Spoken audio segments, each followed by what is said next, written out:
Hi, my name is Jill Colvin. I am a national political reporter at the Associated Press, and I cover former President Donald Trump's campaign for the White House. And I'm Chris McGarian. I'm a White House reporter for the Associated Press, and I'm covering President Biden. We're now about a year out from the 2024 presidential election. At this point, it looks like Trump and Biden are likely headed for a rematch, barring any unexpected changes in the dynamic, which is always possible. And the two of them are laying out very, very different visions for the future of the country.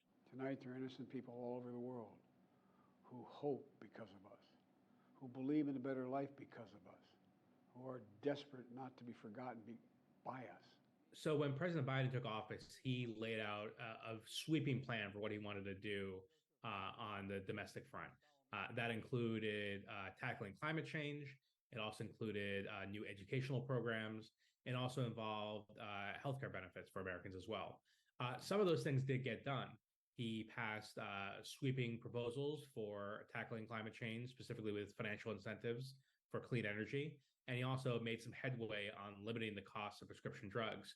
But a lot of other things did not get done, such as making childcare more affordable for Americans, and also making community college free as well. So he's looking to revisit those things in a second term. President Biden also wants to work on a lot of other difficult issues in a potential second term. He wants to bring back the assault weapons ban, something that Republicans have opposed. He wants to also push for higher taxes on the wealthy, another controversial issue, something also that Republicans have opposed as well. So he's really going to be looking for any way you can kind of grind these issues forward in a potentially very difficult political environment. Remember, we are not the ones endangering American democracy. We are the ones saving American democracy. We are saving it.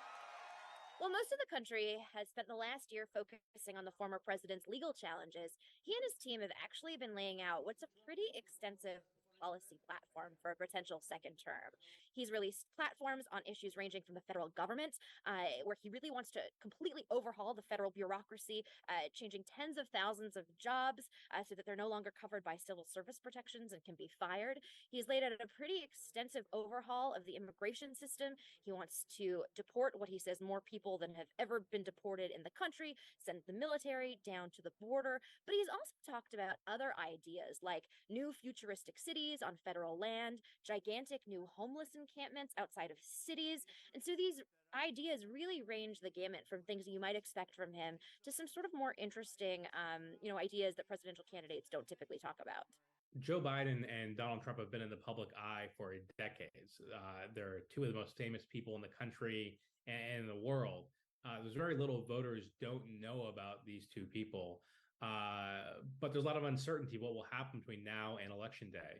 Now, of course, anything could happen. The election is still a year away. We have seen some unexpected results coming out of especially the early state primaries. Not a lot of voters really want to see a matchup again between Joe Biden and Donald Trump.